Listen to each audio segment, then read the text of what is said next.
There was a question we had about the word Bacardi. So if you look in the Red Dictionary, page 69, some people have said they still don't know how to use this dictionary, so I'm just trying to run through this. Part of what we were doing in the class is saying you break down the word. So you could look at what does it mean to have Tod Yod? What about Resh Tav? What about Het Resh? What about Bet Het? And then look at Resh Tav Yod and Het Resh Tav and Bet Het Resh. And you break down the word into those little pieces. You could look at the Yod as a suffix, you could look at the Bet as a prefix, and you get the different things that construct that word. But to just be brief about this, the word Bet Het you won't find here on page 68, but you will find a Bet Het Vav Nun.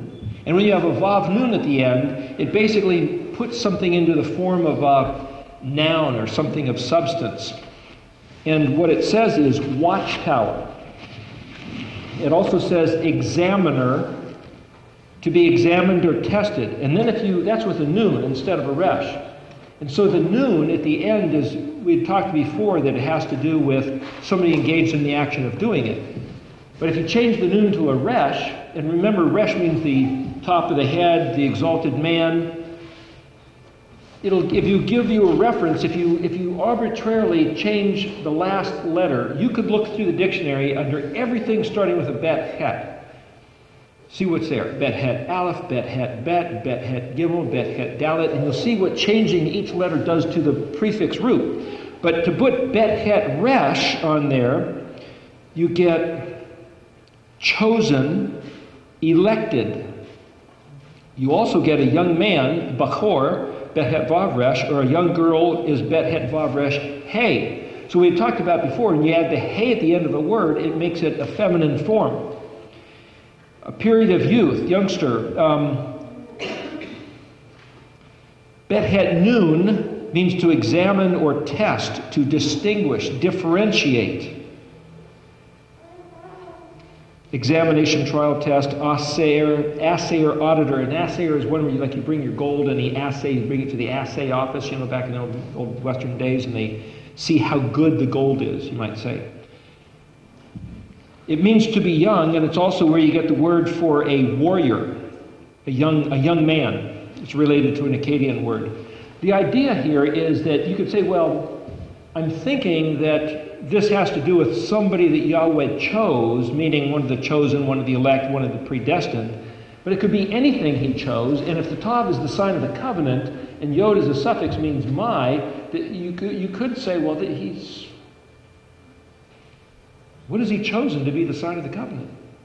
So here's the point that I was trying to make regarding this flag and regarding this book, The World's 16 Crucified Saviors by Kersey Graves, comparing Jesus to Krishna or Dionysius or anybody else. I was going through this list of the 350 or so different points that are equal, and it says the very interesting thing. Jesus was born on December 25th. That's what all of his followers say. So was every other sun god. Krishna and Dionysius and Bacchus and Tammuz and all these guys. And it's like, wait a minute. But Yeshua wasn't born on December 25th. And I said earlier in the class that Jesus Christ is a mythical fiction. Why? Why would I say such blasphemy, heresy? The word Jesus, starting with the letter J, didn't exist in any language until about 500 years ago. We talked about it a couple weeks ago. If you had two letter I's next to each other, the second one was elongated and became the letter J, which is why both the I and the J are in the same place, supplied by the Y sound of Yahweh or Yeshua. So there was no angel that said to his mother, thou shalt name his name Jesus, the name above all names, at the sound of which every knee should bow. It's not Jesus. It can't be. Jesus, if anything, came from a Greek word, Jesus, S-U-S, similar to Zeus, but S-U-S was the typical ending for a Greek masculine singular. It's grammar. And there was a Druid deity spelled H-E-S-U-S. There are those that suggest that Constantine, literally, assembled his men together at the Council of Nicaea, and for a couple years had them scour the world and accumulate the stories of the Messiah figures, the Christ figures from around the empire, and they were supposed to come back and concoct a conglomerate religion which they could unify the empire with. Mithra. The word is Sol Invictus Mithra, or the invincible sun, S-O-L, sun god, was the chief deity of the Roman Empire with Constantine. He had the vision of the sign of the cross. Under this sign, conquer. It became the symbol of Christianity because he took all these other religions, the Hebrew concept of the Mashiach, with the Mithra from Persia, and some Osiris from Egypt, and from Babylon, and from the British Isles, and from India, and from China and Africa and the New World. All these things were compiled and became Christianity. Now, we who were brought up under the Christian teaching were told, as I said earlier, tough luck for those other guys that inherited the wrong teaching. They're all doomed to hell. That's why the white man's burden is to go out and teach the gospel to every creature and get them to be convinced. And so you get this picture of the fair-skinned, complected, long, nice golden hair and the blue eyes, and this is Jesus the Christ. There's a lot of people that suggest that he was actually a black man. And it says in Isaiah, if you read that as a prophecy, that says he had no form that we should consider him even worth looking at. It was probably, get this guy out of my face. Who does he think he is? He was probably disgusting, maybe kind of gross if you read Isaiah. They were happy to tear him up and get him out of them. My point is, we've been handed a bunch of stuff that not only isn't true, it looks like it's got the fingerprints of sun god worship all over it, including December 25th. Christ Mass. Mass comes from the death. The letter Tav, the last letter. You ever hear anybody say Shabbos, meaning Shabbat? Why? It's because the Tav can be pronounced as an S, a TH, or a T, depending on the dialectic sort of area that you're from. So Mass is also mat. Mat is the Hebrew word mem tav for dead body or corpse. So Christ Mass has to do with taking the wafer and that whole thing regarding the... So you could say, well, Mary, well, in Hebrew, the word memresh has to do with bitterness. So to invoke a Merry Christmas from a Hebrew perspective would be to say the bitterness of the only way that it could be merry from our point of view is to say, let's get this bitterness out of our mouth of the lies and the distortions and put Christ to death. Because Christ in Greek was any political figure. It wasn't the special one, the anointed one. Mashiach, Messias, that's Greek for Messias, Mashiach, but Christ was any big shot, any honcho, your boss, the president, any guy that you give him a certain regard could be a Christ. This word Mashiach, if you want to know what it means, go through the dictionary and we'll break it apart a little bit like this. How do you know who the Mashiach is? If you read this story in this other book about Krishna, of course we're just talking to Gita and he said Krishna was no nice guy.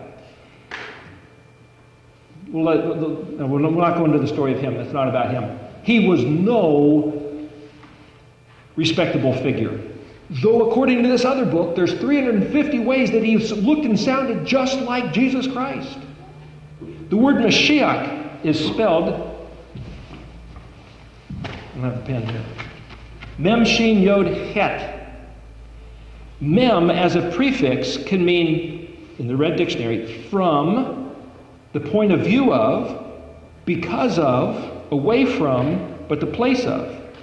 So it can mean away from or at the place that's not away from, but the place at. So as we talked earlier in the class, these different words can mean one thing and its opposite. But I'm just saying that the word Mashiach, it may be helpful to write it, but I just don't see those, what happened to them. Here's one. Mem, Shin, Yod, Chet. So if you take the Mem, it can be the place of or the one who. And then if you look at Mem, Shin, Yod, it means to touch or to feel. It's the word for silk. Silk is that which feels smooth. And it's where we get the word mushy. How do you know something's mushy? Well, it feels like it's mushy. That's mushy. Mem, Shin, Yod. If you look at just Shin, Yod, it's a gift or a present or a thing desired. If you look at Shin, Yod, Chet,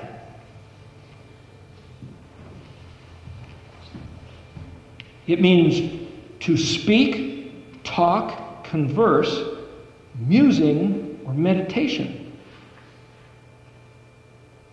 Shin, Yod, Het, Hey, just to put the feminine ending on it, doesn't turn it into anything girly, but the idea is like Zadik is the righteous one, Zadikah is righteousness, or the revealing of righteousness. So the feminine form basically is the expression of.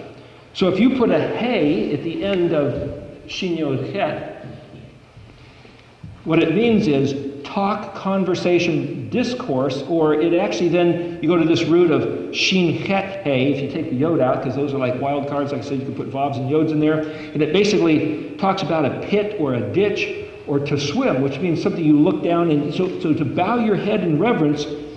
Here's the pictures. Remember earlier in the class I was talking about everything has these pictures, not just words. So you could say when you are meditating, your head maybe is like you're pondering, or you're looking down, or you're reflecting or praying, or you're looking into a laver where the laver was made out of the mirrors of the women. And so there's this picture. When you swim, you put your head down and you swim in a ditch. All these words have to do with Shin, Het. So you put these together and you end up with the fact that the Mem, Shin, Yod, Het is the one sent to converse, to communicate. The word Mashiach does mean to anoint or to paint as with oil, or a painter is a Mashiach, literally. One who puts plaster or drywall mud on the wall, he's a Mashiach. To measure, a land surveyor is a Mashiach. It's one who measures and determines. It's also the king or the high priest.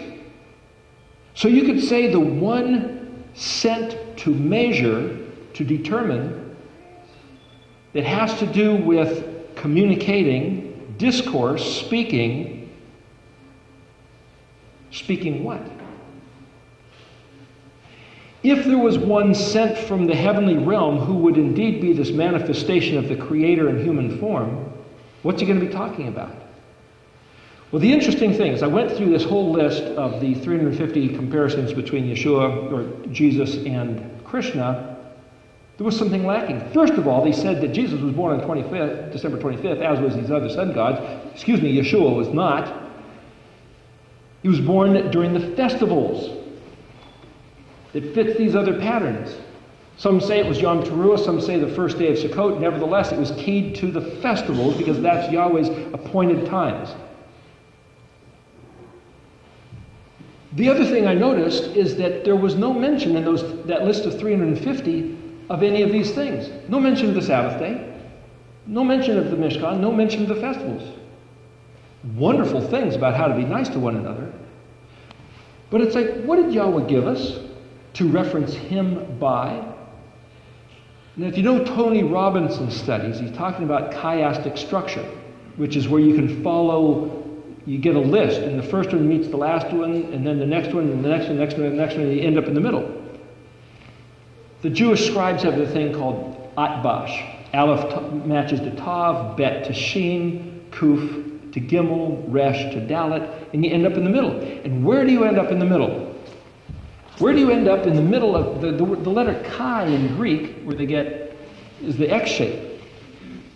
So the chiastic structure is an X shape, which happens to be the sign of the covenant. What is right in the middle, well, on this flag here it's the menorah, but what's right in the middle of the alphabet? It's these two colors in purple, which is the Kaf and Lamed. And as we discussed in the class, it represents the Torah. The one thing missing from that list of what Krishna or Dionysius or Osiris or any of these other guys had was that they have no regard of the Torah, specifically the Torah as it gives prestige to Yud He Vav He alone, which Yeshua did, but not Jesus. You see, Jesus, if he changed the Shabbat, changed anything regarding the pattern of the Mishkan or the festivals, which are all key, these are the same pattern. They're not three separate things. They're all the same pattern, which is what we said in the class. If he changed any of it, he changed the DNA, as it were, of Yud He Vav He. Now here's another little problem. There's a verse that talks about the name of the Father and the name of the Son. I believe that's in Psalms. I forget where that is. Psalms or Proverbs. The point is, people say that Yahweh is the name of the Father and Yeshua is the name of the Son. I think we ought to have a discussion and find out whether that's true. I don't think Yahweh is the name of the Father. You go back to Exodus chapter 3, Moses at the burning bush, and he heard the voice speaking, and he says, "Who shall I say sent me?" And he says, "Ehyeh Asher Ehyeh." It's translated in the Christian Bible, "I am that I am." It's translated in the Jewish Tanakh, "I shall be what I shall be." When we have our next class, later on in January, we'll talk about that later, we're going to go through, and that's the first one on the list. What does it mean? Well, there's a different way to read that other than simply "I am" or "I shall be," but it speaks about his identifying himself. The answer to Moses' question, "Who shall I say sent me?" was "Ehyeh Asher Ehyeh." Added to that, he said, Yud He Vav He is my Shem Zakar. Shem, name. Zakar means reputation. It doesn't just mean reputation. We went through this during the class. If you look in the Red Dictionary, it also means masculine. It means man or group of man, and it's a sharp pointy tool like a shovel that you stick into the ground to open it up and plant a seed in. That's Yod He Vav He. It's kind of like the family name, or it's that vehicle that he uses to dispense his seed. If you look at the parables in the New Testament that Yeshua gave, the seed was the Word, and the Word would take root inside of you, or it'd come to life and grow and develop and produce the fruits of righteousness. All these pictures are wrapped up, but he said Yod He Vav He was the vehicle, the tool, the apparatus that he would use. And the He is a witness. The He is a witness or a testifier, a testimony. Vav of which is also basically that which connects, something holding together to the two witnesses. So you have the picture of the menorah, where you have the shemesh, the servant candle in the middle, and you have the two sides of the menorah as the two witnesses that are lit by the shemesh, the servant candle in the middle. When people are doing Hanukkah this next week, they take the center candle and they light, of course the Hanukkah candle has 8 arms. This has 6. My point is there's pictures. There's pictures in the patterns. But the two sides of the witness of Yeshua was that he said he came as the Torah made flesh, and he then said and did everything that the Torah said to do, and he told his followers to do likewise. He said, "I only do what I see my Father doing, and I only say what I hear my Father saying.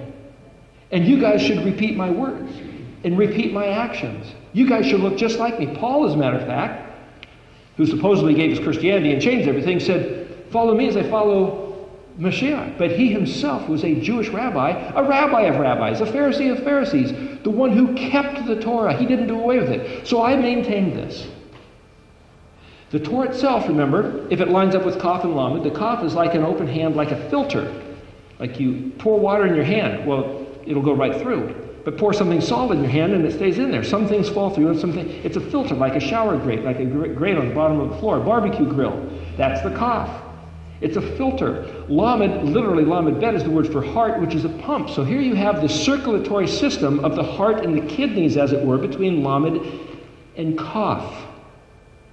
And the word Lamed Kaf means to you, and the word Kaf Lamed means all.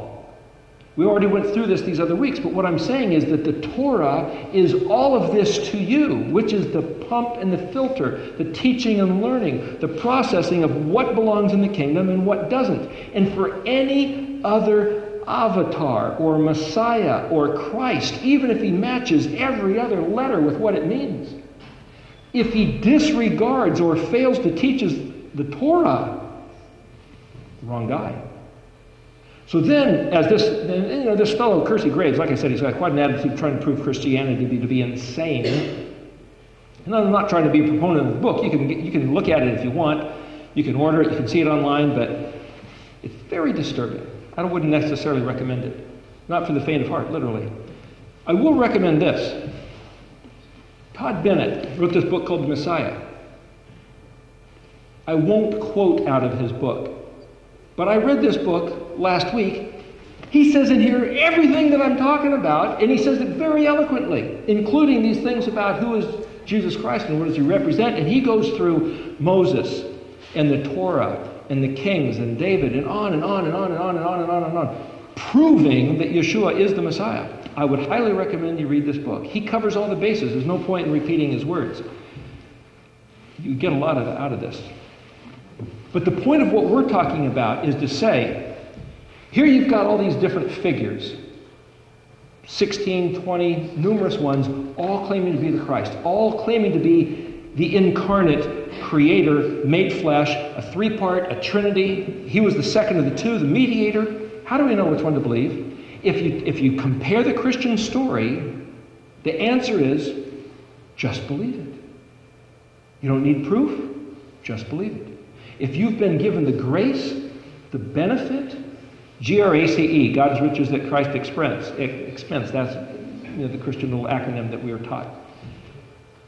If you've been given the grace to hear these words from the Christian perspective, just say, okay, ask Jesus in your heart and you're saved. You're going to heaven. Done. No law, no Torah. Done away with. Don't even think about it. Don't worry about it. I would maintain, based on everything I've read in the Hebrew and studying these things, looking and reading the Torah, look at Deuteronomy. Deuteronomy is an encapsulation of the other four books. If it matches the Torah, then anything you read in the New Testament has to be true. But if it doesn't match what the Torah says in the New Testament, I would maintain, as we have these letters written in English, it's suspect. Meaning, either the person that wrote it was lying, or they were mistaken, or the translators have misrepresented them. And it's not what they said and meant. I personally maintain that Paul did not start the Christian church because Paul himself said, read the book of Acts. 4 times he tried to explain what he said. They shouted him down, started a riot. They finally took him before the Roman governor. He said, Paul, what are you doing? You're causing trouble out there. He says, I'm not trying to cause any trouble. They won't even let me speak. All I said was, I'm not speaking against the temple. I'm not speaking against the Torah. I'm not speaking against our traditions or our elders. All I'm saying, the one we anticipated and expected is this one who came. He showed up. We killed him. But he rose from the dead. That's all I'm saying. But Paul was now claimed to have done away with the Torah, brought in this whole new religion of Christianity, which was against the Torah, and was against the temple, and was against the elders and the traditions and all the teachings. Paul said himself, he never did any of that stuff. So I would maintain that what we have in the Christian, modern, English New Testament is somehow distorted, convoluted, mistaken, which means I can't read the English New Testament and expect I'm reading the truth. Why do I say that? Because the Torah is the filter. If I take the Torah, written in English, you want to get better of filter? More microns down to pure? Read it in Hebrew. Oh, you can't read Hebrew? That's why we're teaching the class, because this is for the illiterate to look at the pictures of the Paleo letters so you can read Hebrew even though you don't read Hebrew. Look at the pictures, learn what the pictures mean. They're keyed to the identity of Mashiach, Ayin Dalet, Ayin Tav. Know what the letters mean. They are the covenant to Israel. To Israel, not that Israel was done away with. Israel was banished and divorced, but Yahweh's calling Israel back to return to the Torah, return to the covenant by these very words, the ketubah that he gave, the prenuptial agreement that he gave to his people Israel at Mount Sinai. Anybody who says it was done away with and he chose a new people that had nothing to regard, it's not the same people. He might have some kind of regard for them. Like I said before, it's kind of like you having a spousal relationship, a prenuptial agreement. That doesn't change, though you might have a tiff with your espoused and not talking to each other for a little while, but you may indeed have another contract with the paper boy, or the gardener, or the car mechanic, but it's not the same relationship you have with your spouse. The relationship Yahweh had with his spouse, with Israel, is according to these words.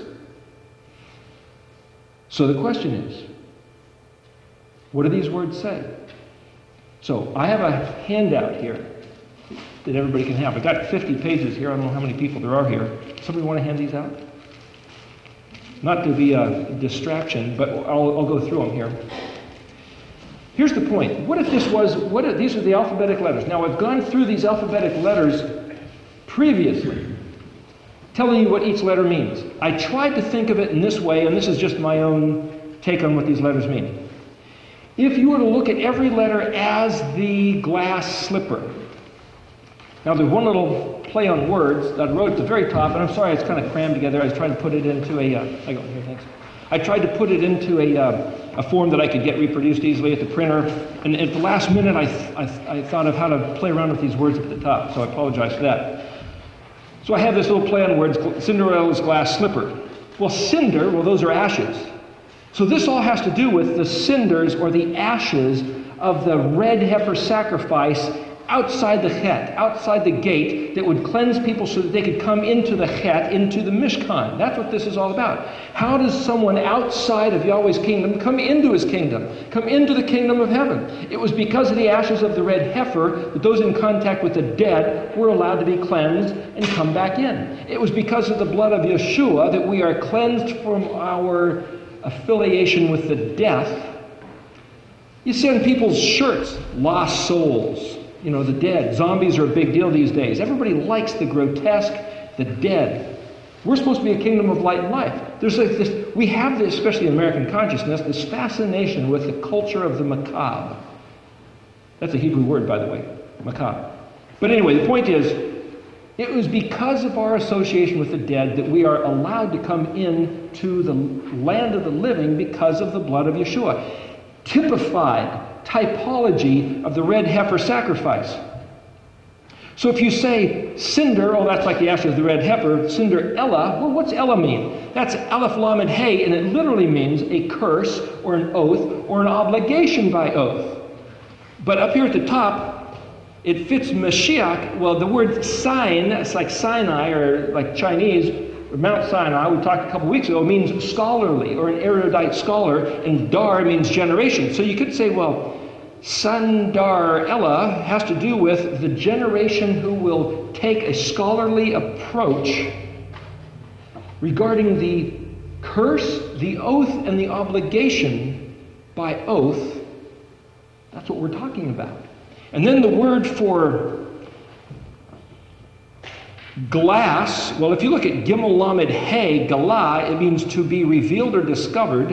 And then slip, Samik Lamed Pei means twist, pervert, and overturn. Sheen Lamed Yod Pei, Shalip means to be unsheathed, like to draw out a sword.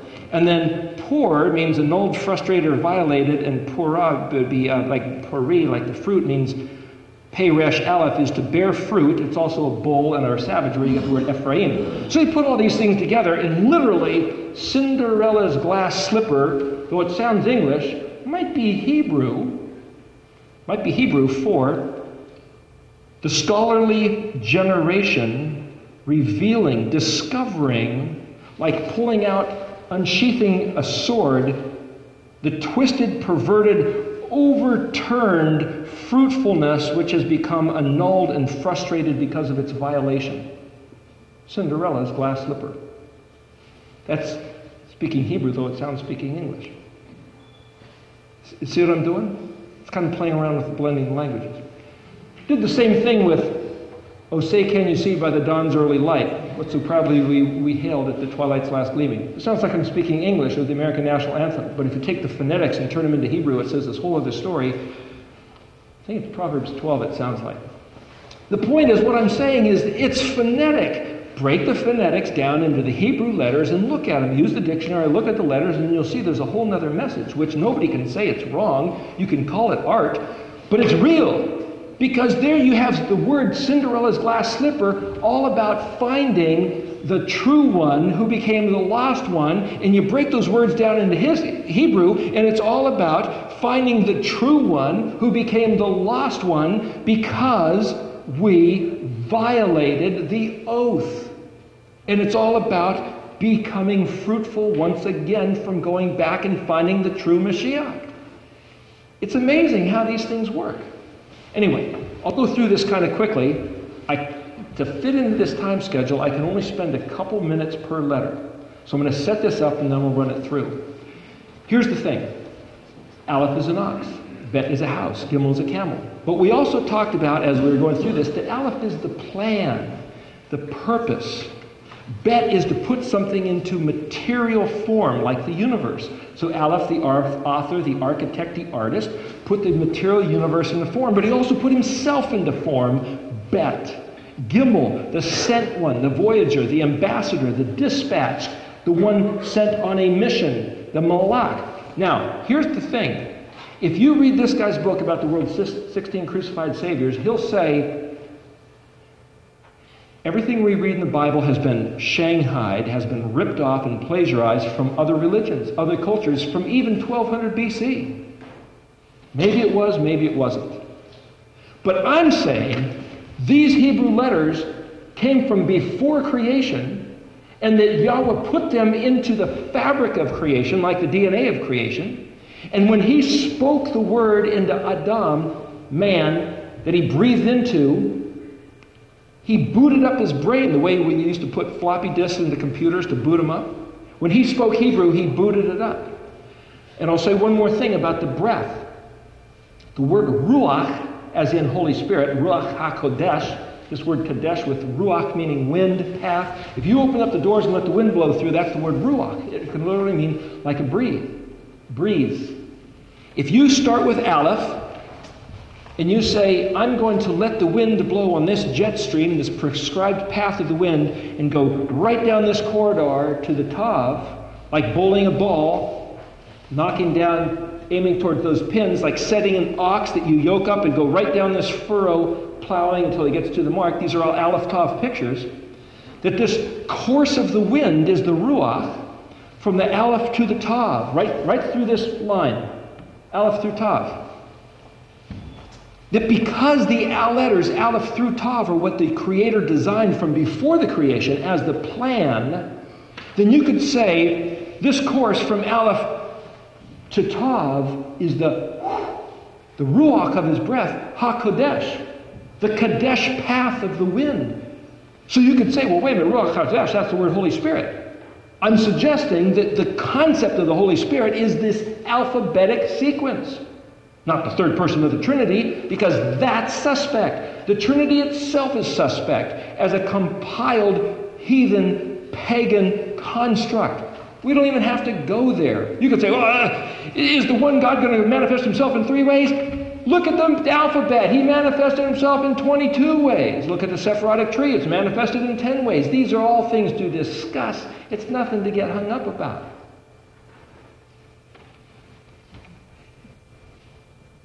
If you say that this prescribed path, Aleph through Tav, is what he designed to be the Ruach HaKodesh, then the Mashiach must fit every letter. Because the entire universe is designed around this particular sequence of every letter. There are those who will say, oh, this letter sequence isn't what it used to be. I've never seen any evidence of that. There was a second shape to the letter Ayin that looked like kind of a knot, a twisted knot. And you could say, well, letter Ayin speaks of wisdom and of judgment. And you could say, well, judgment on the bad side is a hangman's noose. And judgment can get twisted. And the wisdom can get twisted. You can play around with this. It doesn't change the meaning of the letter. So it's not like there's 2 letter Ayins.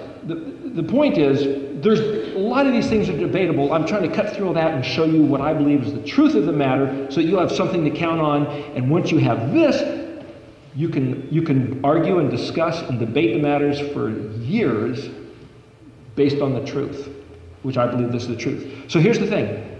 Why should there be Krishna and Dionysus and Horus and all these other guys? Because in the very beginning, if what these letters actually mean, Yahweh booted up Adam's consciousness and made the fabric of the universe based on what these letters mean, then every story is going to look like this. Every fairy tale is going to look like this. You could even look at Romeo and Juliet. You could look at the, what I'm saying is it's embedded deep in our consciousness, which is why you can appropriate Hebrew and say, if you get real quiet and meditate and you sit there and you look at the scriptures, you'll find it because it's in there somewhere. It's embedded in our DNA as soil, as matter of the universe, but it's also embedded in our consciousness because Yahweh booted it up with Hebrew, the original language. And I know there's some who disagree with that, and you can disagree all you want, but I believe that's so, and that's why we recommended Isaac Moseson's book on Edenics, because he virtually proves the case. As a science, Edenics, going back to the Garden of Eden, it's Hebrew. And so you can either squabble and argue or take it and run with it. Your choice. What I tried to do on this list was say, if these letters were the glass slipper that the Mashiach's foot fits into, how would you render or think of each letter describing him? In other words, okay, Aleph is the plan, the author. What is it saying, though? What is the plan? It's one thing to say it's the plan. What is the plan? Aleph, the determination to produce, the determination. It's like, I will. I'm going to do this. The determination to produce, and thus itself represent, the Aleph represents the notion of the limited apprehensible concept of an unlimited, incomprehensible Ein Sof. In other words, and I can only do 2 minutes a letter, I'm just trying to start this off showing you how I'm going with this. The Ein Sof literally in Hebrew means without limit. Completely unlimited. So you can say, well, Yahweh is the name of the Ein Sof. Excuse me, Yahweh is a limit. It's an oxymoron. You can't say, it's mutually exclusive. You can't use a limit to describe the unlimited one. Even the word Ein Sof is kind of a limit. You can't say the Father, that's a limit. So the unlimited one had to give himself a limit. And I'll tell you, reading this book, this concept was in Greek, Plato, Pythagoras, all these other, Mexico, Quetzalcoatl, and all these other guys had this same concept of the infinite one being too big to make the limited universe, so he created a third party, a second party, the second part of the Trinity, to be the creator. And it's like, well, that doesn't mean Christianity ripped it off. It just means everybody that has any sense of the truth comes up to the same conclusion, whether it was 1200 BC, 1500 BC, or before the flood, or 500 BC. It's all the same story because it's embedded in us. So unlike what this guy's saying, I'm saying what these other stories validate the truth of this Hebrew message. That's the surprise ending to this whole thing. We're not stuck with the scoffing and mocking and those who say, uh-oh, what do I do with this information? We can take heart and say, what do these letters say about themselves? And I've never heard anybody else ever give this kind of a talk, ever. The point is, the fact that you can start with an Aleph as a plan means that the incomprehensible, unlimited one, determined to define himself as comprehensible and limited, and then make a receptor, a bet, a person, a universe, able to contain that limited. So those who are saying you can never comprehend God, they're wrong. Because Yahweh, Yod-Heh-Vav-Heh himself, created the mechanics, the structure of humans' minds, just like a hand fits a glove. He designed the mind to exactly be the receptacle of what he wanted to plug in, which is the revelation of himself. The mind is the bet. The Aleph bet is the bet. The identity of himself is the Aleph fitting the form of the bet. The alphabet itself is the bet. Humanity is the bet. The cosmos of the universe is the bet. This is what he put his revelation of himself into. So to say, well, that could never happen, there's no point in talking about the rest of the story. You've denied Aleph to bet right off the beginning, and that's where your argument has to be. So what I'm saying is there's no point in talking to somebody about salvation and sin and eternal life and hell and anything else if they can't even deal with the fact that the Creator, who is huge, so huge he can't be contained, determined a contained limited aspect and then created a being that he could interface with according to that designed limitation. It's kind of a philosophical sort of argument, but we'll go from there. Bet then, manifest into form.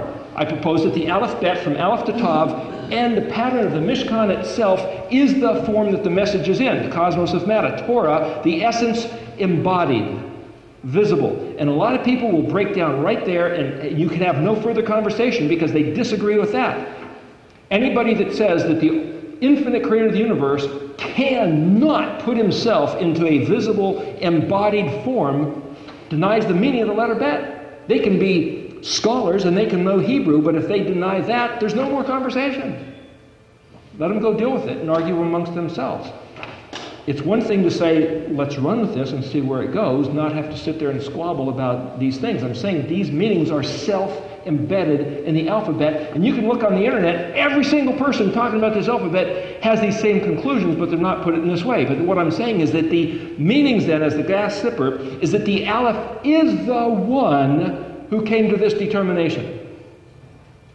The Mashiach is the one who came to this determination. Bet, the Mashiach is the one who not only then created the universe, but put himself into a manifested form.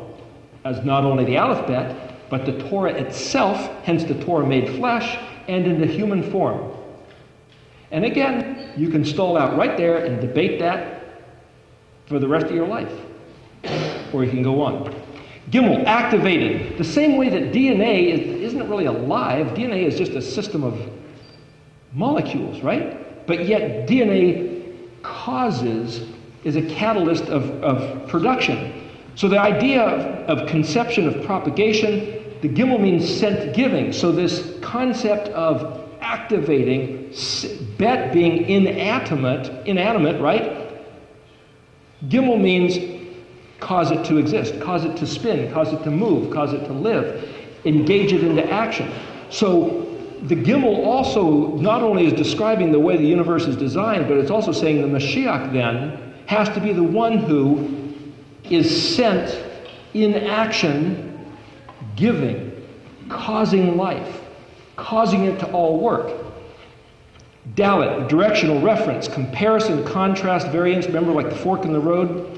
Hang down, Dalet Lamed Lamed literally means hang down, vulnerable, diminished, depleted, detrition, descend, impoverished, sent, evaluating, investigate, asset.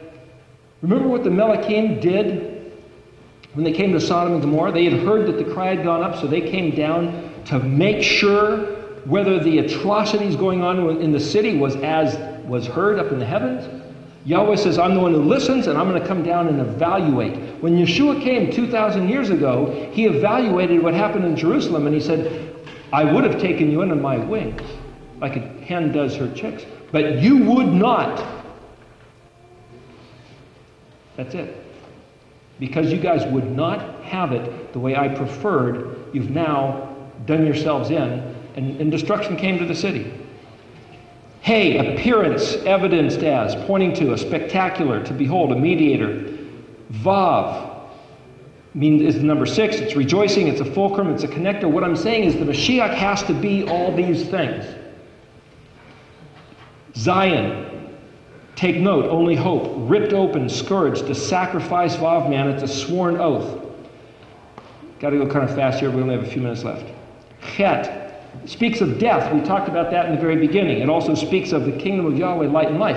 Up until now, Krishna and Dionysius and all these other guys fit the bill. They all claim these same things. This is not a strange story. Every one of these other messiahs fits this. Tet, rolled stone, sealed sepulcher, completely dead, inside the fence, fulfilling all requirements. They claim the same thing. Yod, of my hand, the creator, I myself. These first 10 words, as we discussed before, a minion, a 10 group saying this is what this guy's going to do of his own volition. There's a message of the Mashiach right there. So at least out of 12 billion people who have walked the planet, maybe we can narrow it down to 20, but out of those 20, Kaf, zealously a keeper of Torah, filtering the truth, fiction.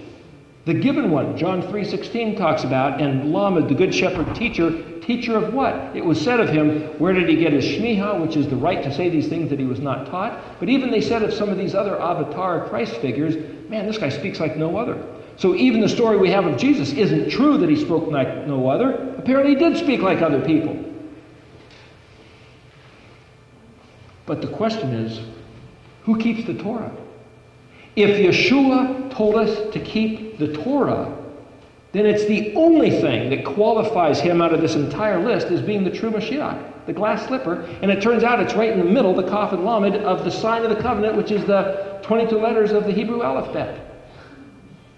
And the other interesting thing, as we said, if you look at these lights on the menorah, if you look close at the way the menorah was designed, there were supposed to be 3 bulbs for each of the 6 branches and 4 in the middle. That makes 22. So the 4 in the middle line up, if you put the Hebrew letters in sequence, with Yod, Kaf, Lamed, Mem. And that word basically means to have power to prevail. It also can, if you start with the Yod, Kaf, Lamed, and if you look at Kaf, Lamed, Mem, it's kind of like where we get the word calamity, where there's something horrible is done to you. And you could say, well, the picture here is this. It's the blessing and the curse.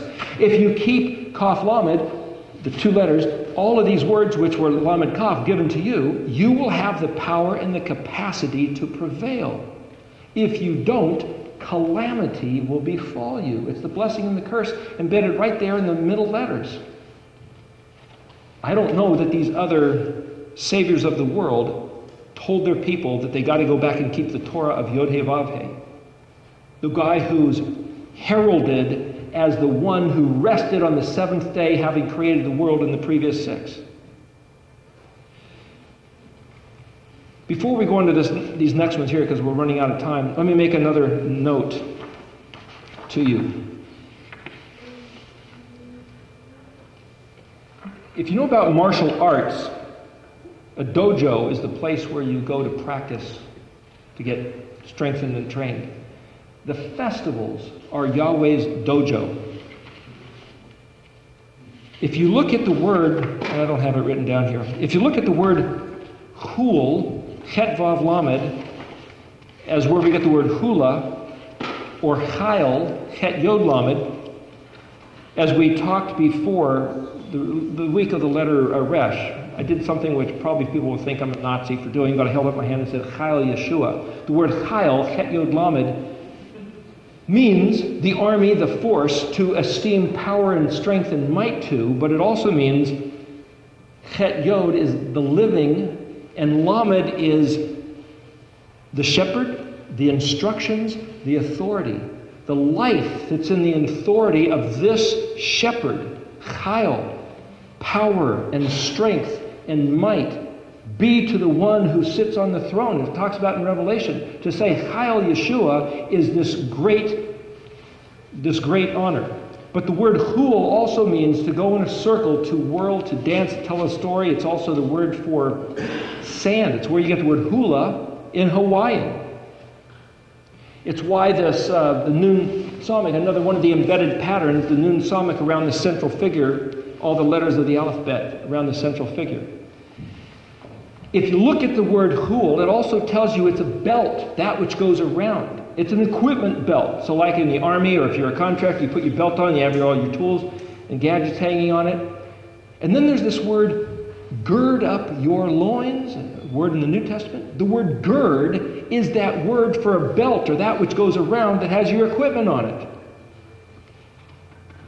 The festivals are Yahweh's belt of truth. If you want to gird up your loins with the belt of truth, it's the 7 festivals of Yahweh and keeping the 7th day of the week as Shabbat, week after week, around and around. Keeping the 7th year of non-farming, as he said in his Torah, and keeping the seventh 7 of the 49, which puts it at Pentecost, which also puts it at the Yovel, the Jubilee, after 49 years, which is around and around counting the 7th, and then the 50th one. What I'm saying is that this is Yahweh's belt of truth. And if you want to unsheath your sword, I heard somebody talk about, okay, if you want to do spiritual warfare, you make the declaration, I put on the belt of truth, I put on the helmet of salvation, take on the shield of faith. For us to regard these words is the doing of it. For us to keep these festivals is the doing of it, not just the speaking about it. And just like the broken vav, if you keep these things fractioned amputated, broken, then the benefit that we have gotten all these years has been fractioned and broken. If you want the full covenant, the Brit Ha-Shalom, we have to keep all these things. That's what this is about. Quickly, I'm going to go through these last ones. Mem talks about being born of a woman, right place, right time, just like all those other guys claimed. Mikvah, counting the schedule, like counting the 49. The 50, noon, being empowered, effective, equipped, anointed. Apart from me, you can do nothing, he says, but through me, you can do everything. Psalmic, he claimed, I am the vine, you are the branches, the light of the world, the shemesh, the center candle of the menorah, servant, igniter, quencher of the branches, which is with the word for star, is kakav, which means to extinguish.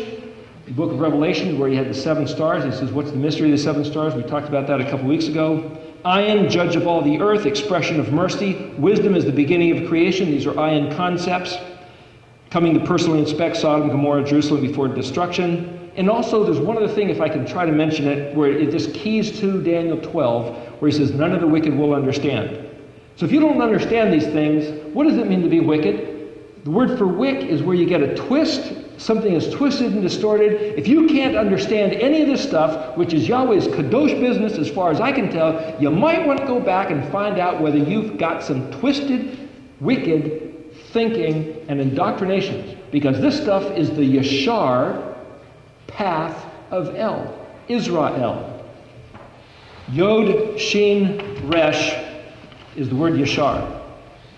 Yod, Shin, Resh, Yashar. Like the book of Jasher, it's not Jasher, there's no letter J. They took out the Yod and put in a J. Yashar, El, the straight path of El, like the straight path of the Ruach HaKodesh from Aleph to Tav. Israel is supposed to be on the straight path, no shadow of turning from right to the left, right down the path. If your thinking is wicked, if you've inherited wicked, twisted, convoluted doctrines, you maybe can't understand this. Go back to the straight path, research these things. Don't take my word for it. Don't throw rocks at me. Throw rocks at yourself. Yes, it's frustrating. Yes, it's disturbing. I was shocked, appalled, dismayed, grieved, and in a critical state of my own mental crisis when I came across this information. But fortunately, we were given a help to come out of that place, which is simply to turn to the truth that he's already given us. And the reason why we have inherited all these lies and falsehoods according to the scripture is because our forefathers chose not to regard them. I'm not throwing rocks at any of our forefathers. I'm saying it's been in the heart of our predecessors to turn away, and Yahweh says, fine. The curse is you get what you want. You determine your own curse. You don't want the truth? Fine, take the truth away. You want to have the festivals of your neighbors? Fine, have the festivals of your neighbors. I'll take away the 7 festivals. Oh, you like the way your neighbors celebrate their holy day, Sunday? Fine, tell you what, I'm going to take away the Shabbat and you can have Sunday. See ya. Guess what? The only day where there's any power in keeping it is Shabbat. The only festivals where there's power in keeping it like your equipment belt, gird on with the truth, is in the festivals. For our enemies to have taken it away, taken it out of our consciousness, taken it out of our heart, is to disembowel us. Our only strength is in what Yahweh gave us, and our enemies, like the teaching of Balaam and Balak, tantalize us with the distraction and slip in the distortion and give us different days, different festivals, different words and promises, different requirements of a different covenant, and convince us that it's the truth, to be handed down from generation to generation.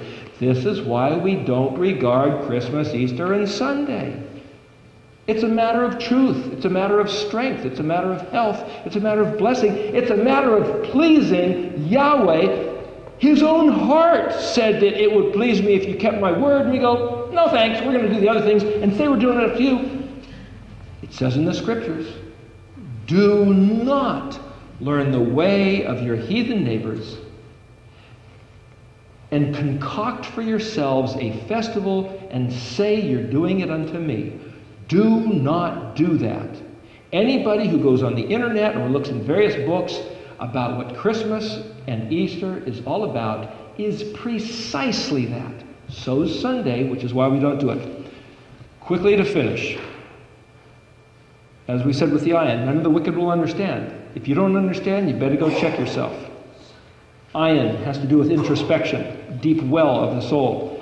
Pei, the Word made flesh, come to tabernacle with us. This is when Yeshua came. Listen, if you want to sing songs like being born in Bethlehem, sing it at Sukkot. Why doesn't anybody have any nice nativity songs at Sukkot? They'll all be pertinent for then. Breathing, Pei, mouth, breathing the breath of Elohim into human flesh. Pei, Zadik, the letter Zadi, El Zadik, Zadikim, Kadosh Kadoshim, El Dabir. The Kadosh Kadoshim, the Holy of Holies, was also called the Dabir, which is the Word. Robed in white linen, resurrection from the dead, Aaron's rod that budded. These are all the pictures that are embedded in these letters. The hunter, the fisherman, the desired of all ages. What the hunters look for, the trophy, the goal, what the fishermen fish for. The Zadi, the one letter that's not taken, well, two letters, but the Zadi and the Samic are not taken over from Greek into Latin into English. Certain of these letters only exist in Hebrew, like the of the Het, because it's a set-apart language which nobody else wants. That's why these other guys ripped off everything except for the truth. Kuf, the glory, the kavod of Yahweh, obscured the back view, kicked at by the scoffers. It also means visitation, future return.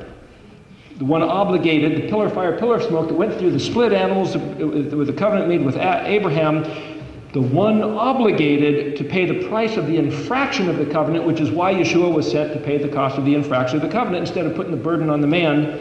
That's a whole other story, but Resh, come to gather his own. Israel, as a hen would take under its wings, the unifier of the tribes, all authority given unto him in heaven and earth. The Ben David, conquering king. Shin, El Shaddai, priest of war, robes dipped in blood, fire and teeth, consuming enemies. Ask in my name, and there will be provisions for his own people. Treading the winepress of his wrath upon those who hate him, as said in the scriptures. Tav, the maker and finisher, and as he said over 80 times in the book of Ezekiel, then you'll know that I am Yahweh. What do you mean, then we'll know? When you see everything as planned, Aleph, accomplished, Tav, according to the story, then you'll know that I am Yahweh. But you can't extract the Kaf and Lamed and claim it's the same guy. Thus, you could call him what you will. If you like the name Jesus and you want to call him Jesus, go ahead. The angel didn't say to use that name. His mother didn't call him to dinner using that name, and his father didn't use that name. If you want to use that name, that's fine. But if that name represents the guy that abolished the Torah, having so-called fulfilled it in himself, so that you don't have to, read Todd's book. Read the Hebrew alphabet. Read Deuteronomy. Read Isaiah. Read Nehemiah chapter 9. Read Ezekiel. Read every book in the Tanakh. Every single book talks about this. David talked about it. Solomon talked about it. It talks about keeping the words of Yahweh as he originally intended, and that every single time we thought it didn't matter, our enemies overwhelmed us, we were taken into captivity, we were lost, bewildered, our minds and our beings distorted, and we even ended up eating foods which changed our body physicality towards destruction instead of towards virulence, which is why he gave us the kosher laws of eating the clean foods. And if you don't want to believe it, eat what you will and suffer the consequences. It's your choice. You can believe whatever you want. And the last thing to say, as I said before, I was having a conversation with somebody and said, the things I can believe out of the New Testament, I have to filter with the Torah. If they agree with the Torah, I can believe it's true. If not, then it's suspect. They were appalled. They were horrified that I would say such a thing. Said, I can't believe you're doing that.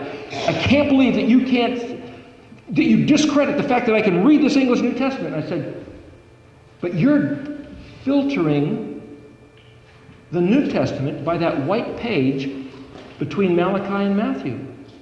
The only things that get into the New Testament are the things that don't contradict the New Testament. I'm saying the opposite. The only thing that I am going to believe in the New Testament is what the Torah talks about. Everything else is suspect. And this person said, and this is a warning to any of you, and this, watch